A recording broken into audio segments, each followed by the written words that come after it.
A lo largo de la historia de los videojuegos, muchas veces nos hemos visto en situaciones que nos han puesto los vellos de punta. A veces siendo esta la intención de los mismos desarrolladores, ya que el juego es del género de horror, mientras que otras veces, cosas que no tendrían por qué dar miedo o incomodidad lo terminan haciendo. Y muchas veces, por no decir la mayoría, han ocurrido en juegos para un público infantil, y han ocasionado millones de pesadillas alrededor del mundo. No es hasta ahora que gracias al internet, muchas personas compartieron sus recuerdos y coincidieron que era algo mucho más común entre los jugadores. Hay algunos ejemplos que seguramente conocerás, y si eres de esas personas que se han sentido perturbadas o han tenido miedo con algo que realmente no tenía la función de hacerle reset a tu cerebro, eso está bien, y a todos nos ha pasado. Algo nos ha impactado y dejado pensando por varias noches sin motivo alguno. ¿Y sabes qué? Nadie te juzgará, porque en este video voy a mencionar algunos momentos en los videojuegos que perturbaron a miles de personas, incluyéndome, y probablemente a ti también. Por eso este video es Top 8 momentos inquietantes en juegos que no son de terror. Y por supuesto, también contaré mi experiencia personal con algunos puestos de este top para complementar el video. Quiero hacerles recordar que los puestos de este top no están en orden, así que ya depende del criterio de cada uno. No está de más mencionar que este video contará con escenas y sonidos que pueden ocasionar incomodidad o malestar, así como también algunos spoilers, así que tengan discreción en el caso. No quiero ser el culpable de despertar un trauma de tu infancia o malograr tu experiencia en algún juego. Para empezar con algo ligero voy a mencionar un juego que seguro ya conocerás y no mencionaré el cliché que seguro has escuchado antes. Si te menciono Mario 64, lo más probable es que pienses que mencionaré al nivel de agua, Dire Dire Docks, donde se encuentra una anguila gigante bajo el agua, el cual es quizá el primer encuentro que tuviste con un enemigo de tal tamaño, en un juego en 3D, poniendo al descubierto la megalofobia de muchos niños, y quizá muchos de esos se volvieron a encontrar con su pesadilla al jugar Subnautica. O quizás pienses en el nivel de la casa embrujada, donde está el piano, que también ha sido el primer screamer de muchos, y es un clásico de los tops como este. Cuando era pequeño, recuerdo sentir algo de vacío y soledad al jugar este juego, sobre todo cuando estaba a oscuras. Había niveles que eran muy pequeños, como en el que estábamos en 4 paredes, absolutamente encerrados en agua, así como también los grandes, abiertos, había algo que los hacía sentir desolados. Nada ejemplifica tanto esta sensación en específico que el nivel llamado Wet Dry World. Aquí hay muchas cosas raras. Podías darte cuenta que el fondo muestra una ciudad sumergida bajo el agua, a pesar de que, bueno, en el nivel estábamos por encima del agua. Fuck the logic. ¿De dónde será este fondo? ¿Por qué estos fondos parecen extenderse infinitamente? Puede que la respuesta a estas preguntas ya hayan sido respondidas, pero mírala desde los ojos de alguien que lo juega por primera vez en su infancia. Ya se ha hecho una popularidad sobre este nivel, ya que esta combinación de paredes de cemento, carencia de vida y una música nostálgica solo puede definirse como algo onírico, como si este nivel o en general varios mapas de este juego existieran en algún rincón perdido en lo más profundo de tu subconsciente. Quizá un sueño al que no quieres volver, y si lo pensamos bien, esta sensación tiene algo en común con algo que podemos relacionar. Y explotó el internet hace unos años. ¿Puedes adivinar?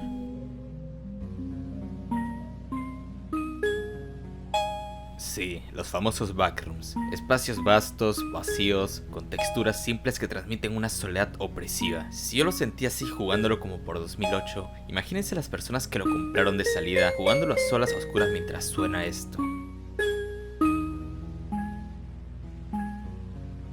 La profundidad de un juego, hasta hablando de su música junto a su ambientación, puede generar peculiares sensaciones de melancolía. Pensé que era el único que sentía esto, pero vamos, estamos en el internet, por supuesto que no eres el único en nada. La inmensidad de los fondos en 3D, la extraña pequeñez de Mario en este nuevo mundo en 3D, y la forma en la que todo está distribuido puede generarte un leve existencialismo digital. Encontré un foro de Reddit en el que descubrí que muchas personas más tenían este tipo de experiencias, aunque quizá esto no es a propósito, a comparación de otros juegos de Mario que seguro habrán visto en algún lado. Así que este puesto lo ocupa Mario 64 y los niveles liminales. Muchos de ustedes recordarán los creepypastas, esas historias de miedo que existían en la época dorada del internet, de donde salieron personajes muy populares como lo son Slenderman y Jeff the Killer, o hablando actualmente de los temas como los backrooms que acabamos de mencionar. Cuando eres un niño normalmente vas a creerte todo este tipo de videos, y más lo que te dice un youtuber con voz de locuendo.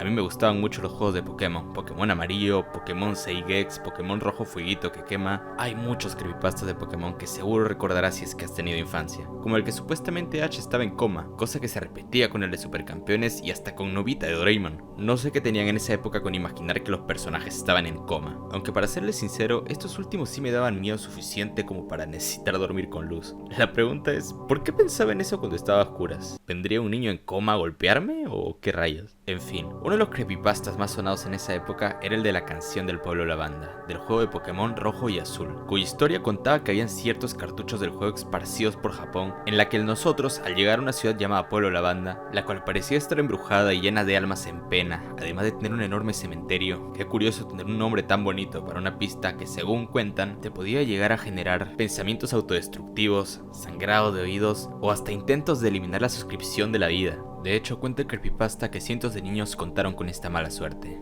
Yo no conocí este creepypasta hasta cuando ya estaba jugando al juego. Recuerdo que evitaban poner a toda costa esta pista en los videos, así como yo evitaba escucharla en el juego, como si esta pista fuera algo prohibido. Por supuesto que todo esto de los casos en Japón era falso, pero está basado en algo que tiene mucha verdad, ya que la melodía es espeluznante y los sonidos tenían notas que eran insoportables, y más si estabas usando audífonos.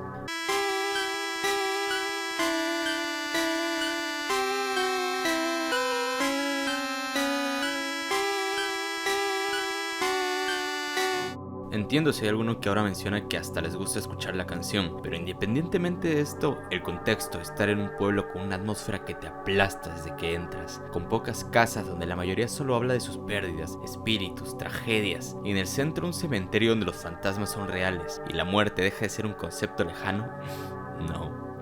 No hay nada de gloria aquí, tampoco aventura. Es solo una sensación de vacío, como si el juego se quebrara por un momento. Hablar de la muerte en un juego de niños, siendo estos generalmente incapaces de entender algo así de complejo, lo vuelve terrorífico. Y es un hecho que complementa a la perfección esta pista, y cómo no, le da más credibilidad al creepypasta. Ahora que recuerdo, era tanto el miedo que tenía esta pista que se lo había mostrado a unos primos míos que eran mayores que yo en una tarde que fui a visitarlos. Y esa misma noche, cuando intentaba dormir, ya sentía que tenía síndrome de estrés postraumático por tantos creepypastas, escucho la melodía a todo volumen en mi oído. Era mi primo poniéndomela. Y luego la canción. Perdonen, es el primer video en el que intento ser mínimamente serio. Nunca voy a olvidar el grito que di llamando a mi tía para que le diga que me deje dormir. Lo terminó encerrando en su habitación. El primo Javi traicionado y encerrado 1000 años en la habitación del tiempo. Y así fue como la pegadiza melodía se quedó en mi cabeza rebotando toda la noche. Algo gracioso es que la versión del juego que jugaba era la de Pokémon Rojo Fuego, que por si no sabían no era la de creepypasta, y sin saberlo aún así muteaba el juego, aunque la melodía sigue siendo prácticamente la misma.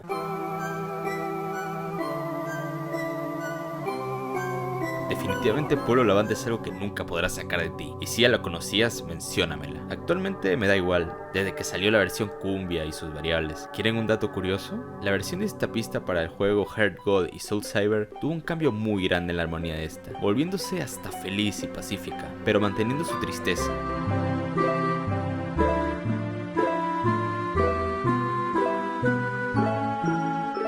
Como si hubieran adornado de flores la pista original, quizá un pedido de disculpa de parte de los desarrolladores por haber hecho algo tan tétrico, o también un recuerdo de que a pesar de que los espíritus ahora descansan en paz y las tumbas fueron removidas, su historia no será olvidada, y seguirá espantando a los habitantes de esta ciudad. Así que este puesto se lo lleva la música de Torre Lavanda de Pokémon Rojo y Azul. Hace unos puestos mencioné a Mario 64. ¿Se acuerdan de la animación y el sonido de muerte por ahogamiento? Era ultra tensionante e incómodo, aunque quizá no supera al de Sonic, que te coloca una canción que te llena de tensión y solo te deja decir ¡Ayuda! ¡Me están matando! Claro, esto sucede cuando pierdes una vida en un juego, pero ¿qué sucede cuando se te acaba la última vida en un videojuego? Sí, la pantalla de Game Over. Díganme lo que quieran y yo sé que no soy el único. Este puesto no lo comparte un solo videojuego, y ya les explicaré cómo es esto. En juegos como Planta vs Zombies, donde todo es bonito, los girasoles bailan y cantan, y personas con poca materia gris colocan los girasoles delante de los lanzaguisantes, muchos verán la razón en que la pantalla de Game Over la primera vez que la escuchabas era anticlimática, perturbadora y más cuando eras un niño. Es un juego que no es muy complicado, así que fácilmente muchos de ustedes no lo han escuchado, pero cuando lo hace... El sonido de los zombies masticando, al mismo tiempo que se escucha el grito del protagonista, o sea, nosotros, es un juego para niños.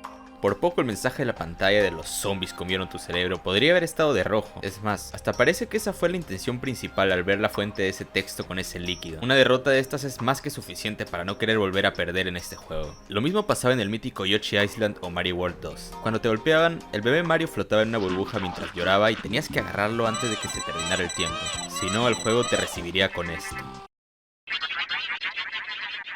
Técnicamente nos acaban de raptar al pequeño bebé Mario, y además, ¿no es tensionante el sonido de Mario llorando y el sonido del cronómetro? ¿Y qué son esas criaturas en 3D flotando con un fondo negro sin música? Otro que es poco mencionado es el del querido Sonic CD. Este juego curiosamente tiene dos versiones con una música game over diferentes. La versión japonesa Arigato Gozaimasu y la versión estadounidense. Y mientras que en la versión japonesa al perder suena un hip hop bien sabroso,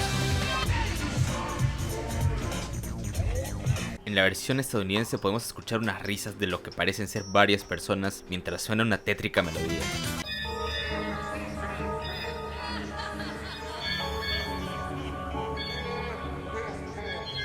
¿Por qué tomarían la decisión creativa de hacer que uno suene así y que el otro suene como si hubiera salido del mismísimo infierno? No lo entenderé, lo más normal es que esto hubiera sido al revés, pero supongo que deben haber tenido un gran motivo para esto.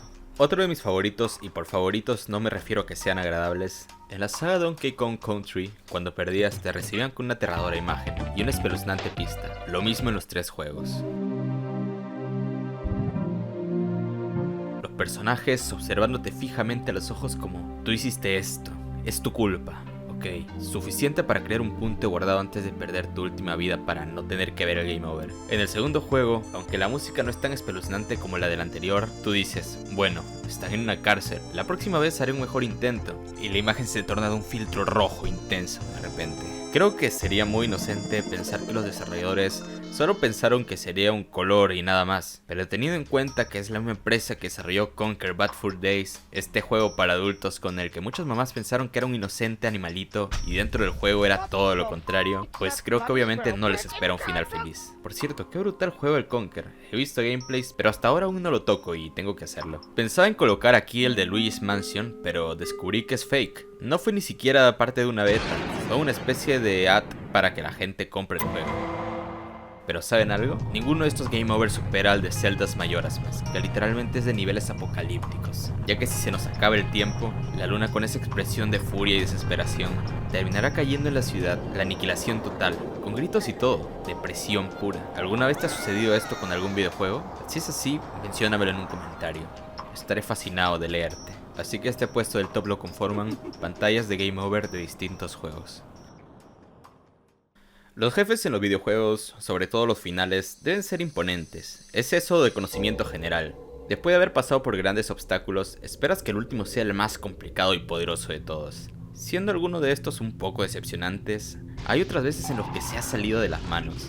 Quizá uno de los jefes finales más espeluznantes que podrías conocer para un juego, que encima tenía categoría de apto para todas las edades hasta hace una década, es Gigas de Mother 2 o más conocido como Earthbound.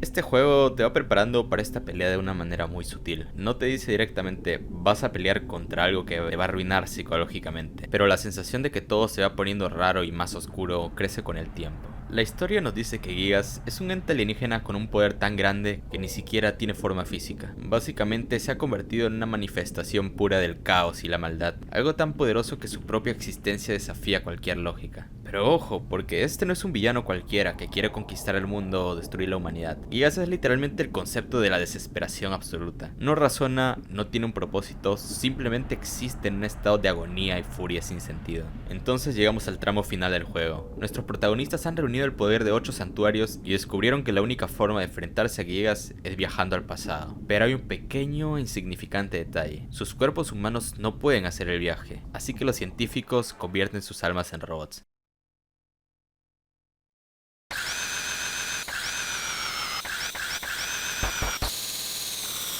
Sí, los protagonistas literalmente mueren en ese proceso, porque no hay manera de revertir esto.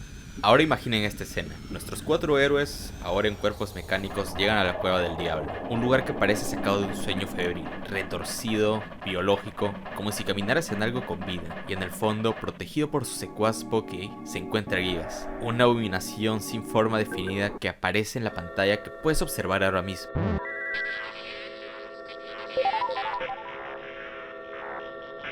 un rostro retorcido y agonizando, como si suplicara auxilio, con ojos vacíos y una boca con una expresión de dolor en su sentido más puro. Pero aquí viene lo peor: al enfrentarnos a él, el juego empieza a romperse. Él, o más bien esto, empieza a perder forma y a distorsionarse. Sus ataques no tienen sentido, el texto en pantalla se vuelve incomprensible y la música se convierte en algo que no sabría si se puede definir como música. Son sonidos muy agresivos que no parecen seguir un patrón. No puedes entender lo que está pasando porque no se supone que puedas entenderlo. ¿Por qué unos niños podrían entender algo fuera del alcance de este mundo? Literalmente están luchando contra algo similar a un dios. La batalla avanza y te das cuenta de que Gigas no puede ser vencido de la forma habitual. Atacarlo no tiene sentido. Es aquí donde Paul empieza a rezar, pidiendo ayuda al mundo entero. Y esto, aunque parezca un recurso simple, es lo que hace que el momento sea tan impactante. No quedan más alternativas, solo rezar. Poco a poco las personas que ayudaste durante el juego comienzan a responder a la oración, incluso el propio jugador. Y esto es lo que realmente derrota a Gigas. Pero hay que ser sinceros, que esto sea el único recurso para vencerlo no suena muy lógico, siendo este un enemigo de un nivel cósmico, ya que así como lo vemos, no es un personaje que simplemente esté enfrente de nosotros. Su presencia es omnipresente en esta dimensión, estamos dentro de él y todo lo que nos rodea es él actualmente. Además de esta música caótica, con ruidos electrónicos, ecos distorsionados y sonidos que parecen estar mal hechos a propósito, que se van volviendo más irreconocibles para los seres terrenales, al igual que este enemigo va perdiendo toda forma con la que lo pudiéramos asociar. Todo esto en conjunto hace que este jefe sea una batalla realmente perturbadora, y debo reconocer que el que hizo la banda sonora de esto está enfermo, pero es un genio al mismo tiempo. Aún así, espero que algún día podamos volver a ver a un enemigo de estas magnitudes en algún juego nuevo. Por cierto, el creador de este juego, Shigesato Itoi, mencionó que se inspiró para este jefe en un trauma infantil. Él, sin querer, siendo tan solo un niño, vio una escena perturbadora en una película para adultos que fácilmente puedes encontrar, escena la cual confundió con una escena de violencia extrema, dejándolo con pesadillas y una sensación de miedo que parecía eterno. Este jefe es muy mencionado, pero es inevitable no hacerlo. Ningún desarrollador se había atrevido a tanto, creo. Por eso les menciono curiosos datos frijolitos que les hace aprender cosas nuevas. Y por eso este puesto del top se lo lleva el jefe final de Earthbound. Hay que recordar que a pesar de que son juegos de niños, estos están hechos por adultos, así que no podemos pensar que estos pueden ponerse completamente en lugar de los niños como para hacer algo. Pueden acercarse, por supuesto, pero es por eso que a veces esto se sale de las manos. Pequeña reflexión. Y ya que hablamos de jefes de videojuegos, hay uno que definitivamente fue hecho con la intención de provocar miedo en el jugador. Y no es un glitch raro, no es un creepypasta mal escrita en un foro de Reddit en 2008. Es algo propio del juego de manera oficial. Estoy hablando de la aparición de Giratina en Pokémon Diamante, Perla y Platino. A ver, antes que nada les voy a colocar la pista cuando aparece Giratina y me van a decir si esto les genera tensión o incomodidad. Porque en serio, esto es de un juego de Pokémon.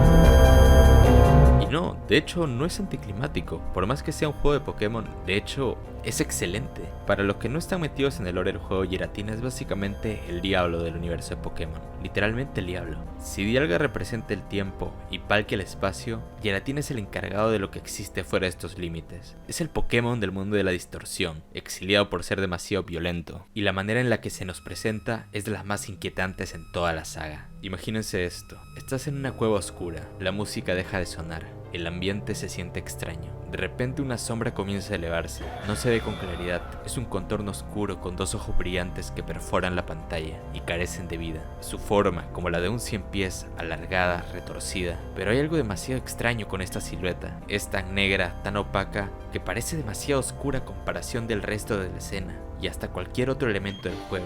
Y luego de repente, cuando piensas que puedes tomarte un segundo para procesarlo, sin advertencia, sin transición,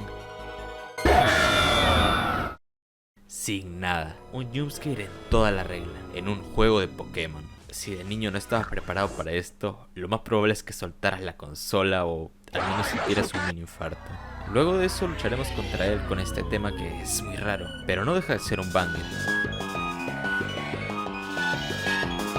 Aunque es puro caos, se siente siniestro, usando ruidos que no estás acostumbrado a escuchar en un juego de Pokémon. Pero qué más que caótico que la velocidad de la pista que va incrementándose y desacelerando constantemente. Esto es definitivamente un encuentro inolvidable para mí y para todos los que hemos jugado Pokémon alguna vez. Este puesto se lo lleva la aparición de Giratina en Pokémon Diamante, Perla y Platino. Muchos piensan que solo algo relacionado al terror puede dejarte impactado por un largo tiempo, cosa que no siempre es necesario. Y por eso agregué un par de puestos que, si bien no son un tipo de miedo de ¡ay, me asusté!, es más de siento que ahora me falta algo y no está bien. Muchos de ustedes habrán escuchado antes del Final Fantasy VII, el juego favorito de los españoles, ya saben. Hostia chaval, lo jugaba con mi primo Manolo, que yo flipo tío, ok. Fuera de bromas, es un juego que ha marcado un antes y un después. Fue el primer RPG que se volvió masivo en el occidente, habiendo salido en el 97, ya que antes que eso, los juegos de este género eran de nicho. Pero el impacto fue tal que, escúchame bien, este juego encima tuvo una jodida película en 2005, una precuela para la PSP, un remake incompleto que salió en 2020, la secuela del remake que es el Rebirth que salió en 2024, y aún así se espera que salga la parte final para el 2027, y lo esperan con pasión. Literalmente se hicieron la mamá de la mamá de la mamá con este juego. Pero por supuesto, ¿por qué harían esto con un juego si no valiera la pena? Lógicamente este juego es algo que está bien, y por eso tanta gente lo espera con tantas ganas. No está sobrevalorado. Si estás por jugar este juego, lo que mencionaré será un spoiler muy fuerte del juego, así que te recomiendo skipearlo hasta el minuto que esté en pantalla. En los juegos de este género es común formar un equipo con compañeros de distintas habilidades. Algunos son buenos en daño físico, otros dominan la magia y otros, como Aerith, se especializan en la curación. Más allá de sus roles en combate, cada uno tiene su historia y personalidad, lo que nos hace encariñarnos con ellos. Aerith es presentada como una simple florista de la ciudad, alguien que, a pesar de su pasado trágico, es alegre, optimista y desarrolla un interés romántico por el protagonista. Su carácter contrasta con el de Tifa, su contraparte, lo que genera un sutil triángulo amoroso. Con el tiempo el jugador no solo se encariña con ella, sino que también empezamos a depender de sus habilidades para sobrevivir en combate, ya que es la healer del equipo. Ahora imagínate que estás en 1997. Has grindeado el juego durante horas, fortaleciendo el vínculo que tienes con el personaje, confiando en ella, y sin previo aviso, Aerith es asesinada brutalmente. Cayendo desde lo alto, una espada atraviesa su pecho en una escena fría y despiadada en la cual Cloud la sostiene, y en shock, Aerith ya no puede hablar, ya no puede reír, ya no puede ni siquiera molestarse. Mientras Sephiroth, el enemigo que representa la falta total de humanidad, sigue hablando como si nada hubiera pasado. Cloud no lo soporta y le grita que se calle, pero el juego no se detiene a procesar el duelo. Y ustedes pensarán, como en cualquier juego de este género, después de una escena tan impactante y al ponernos a luchar contra un mini jefe, la música será algo más desafiante, algo como si tuviéramos sed de venganza, pero no. La música de este personaje al que le arrebataron la vida en un segundo, sigue sonando como si la vida simplemente continuara. Este momento es devastador, y los desarrolladores lo sabían. Nos dieron todas las razones para creer que Aerith era intocable, parte del equipo, interés romántico del prota, crucial para la historia, adorable, esencial en combate, y luego te la arrebatan sin advertencia. Lógico, era la única manera de hacer que odiaras a Sephiroth por completo. Han pasado casi 30 años y la gente aún no supera esta escena, ni siquiera en el remake. Y te preguntarás, ¿por qué incluir esto en una lista de momentos inquietantes o perturbadores en juegos que no son de terror? Porque el terror no son solo screamers o situaciones incomprensibles. El terror psicológico y emocional deja cicatrices más profundas. Puede que no seas fan de Final Fantasy VII, yo tampoco lo soy, pero cuando pasas por esta escena, el golpe es inevitable. Y si por alguna razón su muerte no te afectó emocionalmente cuando lo jugaste, igual te deja en una situación crítica. ¿Qué harás ahora sin tu curadora, cuando el juego ni siquiera ha llegado aún a su final? Por eso este puesto se lo lleva la inesperada muerte de Aerith en Final Fantasy VII. Los videojuegos nos han enseñado algo muy básico. Si cometes un error, puedes cargar la partida y arreglarlo. Es una regla no escrita. Si un personaje muere, si tomaste una mala decisión, si algo salió mal, reinicias y listo, como si nada hubiera pasado. Aunque hay algunos juegos en los que esto no aplica, como en Undertale, donde cuando reiniciamos el juego porque cometimos un error como el matar a Toriel, Floyd nos dirá que sabe lo que hemos hecho y nos torturará. Cómo no, rompiendo la cuarta pared. Pero hay un juego que, a pesar de no ser para un público menor, sigue sin ser de terror y ha perturbado a muchos, dejando traumas que duraron mucho tiempo. De hecho, en lo que estaba grabando este video, alguien comentó acerca de este juego en la pregunta que hice a la comunidad y no podía evitar colocarlo aquí. La pregunta fue: ¿recuerdan alguna vez algo que les haya perturbado o transmitido terror en algún videojuego que no debería hacerlo? Si es así, cuéntame tu historia. A lo que Hipergarcela nos comenta: sí, y fue bastante choqueante para mí en ese momento, y fue la primera vez que jugué DDLC. Doki Doki Literature Club. Ya sé que hoy en día es muy conocido y todos saben de qué va, pero cuando yo lo jugué, allá por 2018, todavía no lo conocía nadie. Entonces cuando el juego se empezó a poner turbio, sí me asusté mucho, porque para ese entonces todavía era bastante joven. Todavía recuerdo cuando apagué la PC desde el botoncito del CPU, con el corazón a 1000. Me acuerdo que tenía tanto miedo que llamé a un amigo, porque no quería sentirme solo. Como 2 o 3 años después, ya siendo más adulto y comprendiendo la situación, volví a jugarlo y me lo terminé. Muchas gracias por el comentario. Este juego rompe la regla del punto de guardado de la manera más cruel posible. Alerta de spoiler, alerta de spoiler. Si ya lo has jugado ya sabes cuál es el momento más heavy. Sayori muere, de una manera cruel y desagradable. Y esta escena no la puedo colocar en pantalla por motivos obvios. Puede que esto la mayoría la conozca, pero también sucede algo que genera el mismo impacto que la primera vez que vemos esta escena. No importa lo que hagas, no importa lo que elijas, su destino está sellado. Intentas cargar una partida anterior, retroceder, evitar lo inevitable, pero en lugar de devolverte al momento en que todo estaba bien, el juego te castiga con algo que técnicamente nunca debiste ver. La pantalla se vuelve completamente roja. Pero no es cualquier rojo, es un rojo oscuro, opresivo, como si estuvieras viendo a través de unos ojos inyectados en sangre. Líneas irregulares comienzan a aparecer por los bordes de la pantalla. Parecen grietas, o peor aún, parecen venas. Como si alguien estuviera tratando de abrir los ojos, pero su visión se está nublando, asfixiándose, ahogándose, lentamente. Y aquí viene lo perturbador, no es solo un simple glitch, no, esto tiene un significado mucho más brutal. Esto es el grito de Sayori en su último momento de vida. Piensa en lo que pasó. Sayori se ahorcó. Quiso gritar, pero la cuerda apretó su garganta. Quiso pedir ayuda, pero su cuerpo ya no respondía. Y este error, entre comillas, que ves en pantalla no es un error. Es su desesperación hecha de manera visual. Su último intento de comunicarse. Su conciencia desmoronándose mientras la vida se le escapa de las manos. Y lo peor de todo, tú eres el que lo está viendo. Aquí es donde la cosa se vuelve psicológicamente perturbadora. ¿Por qué ves esto? ¿Por qué la pantalla se llena de este rojo asfixiante si tú no eres el que está muriendo? ¿O sí? Doki Doki Literature Club te ha hecho creer que eres un espectador, pero en este momento te muestra que tú también eres parte del juego. En este punto, Sayori ha desaparecido del código. Ya no existe más. Es más, el juego la eliminó de tal forma que no puedes hablar de ella. No puedes recordarla, no puedes hacer nada para traerla de vuelta. Solo Mónica sabe lo que pasó. Y solo ella sigue adelante, como si nada hubiera ocurrido. Los videojuegos suelen darte una sensación de control, pero este momento te quita todo poder. No hay opción de revivirla, no hay nada que puedas hacer. Por eso este puesto se lo lleva el curioso glitch de la pantalla roja en Doki Doki Literature Club. Y ahora, para terminar el top, quería colocar algo mucho más personal, el cual apodaré como el trauma personal de Frejolito. Este es un puesto del top aún mucho más personal, pero mencionaré más de un juego que definitivamente conoces porque uno de estos es un juego el cual tuvo una película de terror hace un año. Además, hay un Lost Media que espero que alguien que vea este video pueda encontrar, pero primero remontémonos a las premisas. Cuando era chico y no tenía internet, lo único que jugaba además de algunos juegos de Nintendo eran unos que venían en los típicos discos de ciencia que venían con 100 juegos. Literalmente te colocaban 100 juegos, y sí, era la única manera en la que te animabas a comprar un disco de ciencia. El 60% de estos juegos eran juegos Flash, los típicos que jugarías en Flip y ese tipo de páginas. Y otro pequeño porcentaje eran juegos DOS, los de las computadoras antiguas. Descubrí un juego que no sé por qué me gustó tanto. Era una saga llamada Commander Ken que consistía como de 6 juegos. Capaz digan, ¿quién te conoce, pa? Pero es de los mismos creadores del Doom. Literalmente pusieron el cráneo del prota en uno de los últimos juegos de Doom como easter egg, como dándolo por muerto. Pero bueno, que había alguien que lo recordaba al menos. El punto es que el primer juego, a diferencia de los demás, no tenía música. Usaba sonidos muy simples, los cuales sonaban a pesar de que no tenía altavoces en esa PC y los niveles eran muy raros a comparación a otros juegos de plataformas que solía jugar. No sabía que tenía un miedo o algo hasta que un día de la nada llegué a un nivel en el que apareció esto.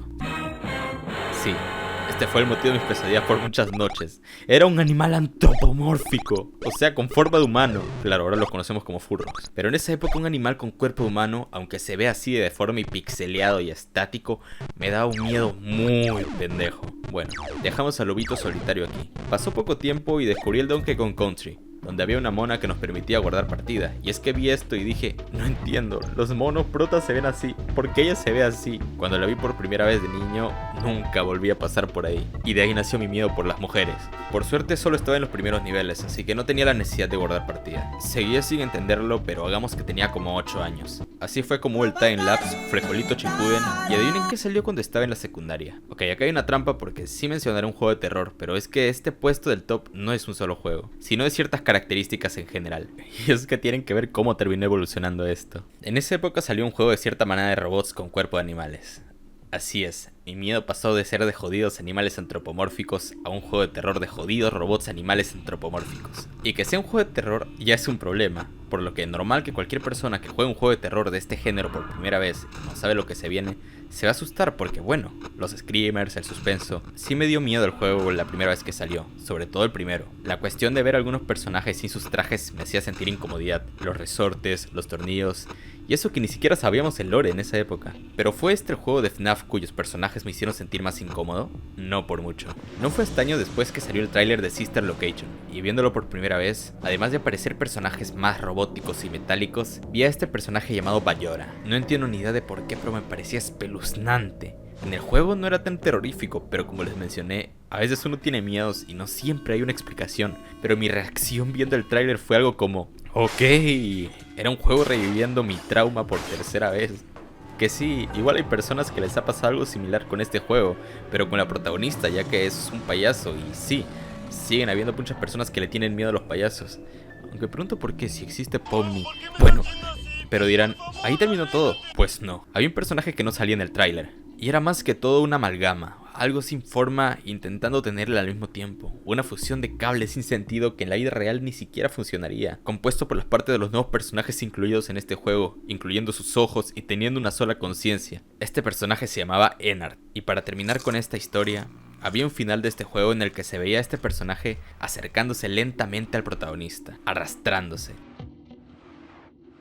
Lo que normalmente no se veía en esta saga de juegos, ya que las muertes eran por screamers. Ahora lo veo y es como, parece un GIF muy bien hecho, ¿sabes? Como esa escena de Terminator 1, que tenía un CGI que no envejeció muy bien, que digamos. Pero la incomodidad que me causaba en esa época era enorme. Entonces al final quizá nunca fue un miedo a los animales con un cuerpo con forma de humano, que sí podría ser un poco creepy, como cuando salió el creepypasta del perro comiendo cereal, pero me di cuenta que esto iba más para los personajes con cuerpos humanoides, movimientos rígidos y robóticos. Curioso decir esto siendo fan de Mega Man, pero no es lo mismo. Así que para resumir este punto, y al no ser este un personaje basado en un animal, solo colocaré el miedo de Frijolito por los personajes antropomórficos y robóticos. ¿Pensaste que lo estaba olvidando? Sí, así es, el Lost Media que mencioné. Tengo un recuerdo y necesito ayuda con esto, que es definitivamente un Lost Media, porque lo busqué por todos lados y nunca lo encontré. En dicho disco de videojuegos que mencioné, que cabe mencionar, eran juegos para niños y había juegos de tortura, South Park y otras cosas tétricas. Había un juego de naves, aunque como le llamaríamos ahora mismo al puro estilo Touhous, las Tojas, que si no me acuerdo mal, tenía algo que ver con ángeles, o no sé si era en el nombre, y recuerdo que cada vez que recibías daño, oh sí, lo que te imaginas, eran unos screamers muy heavy, de gritos que te destrozaban los altavoces con imágenes muy fuertes. Estos fueron realmente mis primeros screamers, antes de que conociera el internet y hasta antes de que conociera el significado de la palabra screamer. Consulté ese juego en un grupo de Facebook y también hasta la IA y nadie se acercó. ¿Será que este será mi verdadero Lost Media? ¿Alguien de los que vea este video lo reconocerá? Espero algún día volverlo a encontrar. Si has llegado hasta el final de este video, quiero agradecerte por llegar aquí. Regálame un like y una suscripción si te gusta el video. Recuerda que todo me motiva a seguir grabando y haciendo contenido nuevo. Recuerda que en la descripción están todas mis redes sociales, incluido el Discord, donde te puedes enterar de todo lo que estoy haciendo antes que todos y así convertirte en un frejol ejemplar. Hay muchos temas de los que hablar y estoy emocionado por mencionarlos en algún momento. Muchas gracias a todos y más aún a las personas que están aquí en pantalla por su gran apoyo al canal. Esto ha sido todo por el video de hoy. Buenos días, buenas tardes y buenas noches.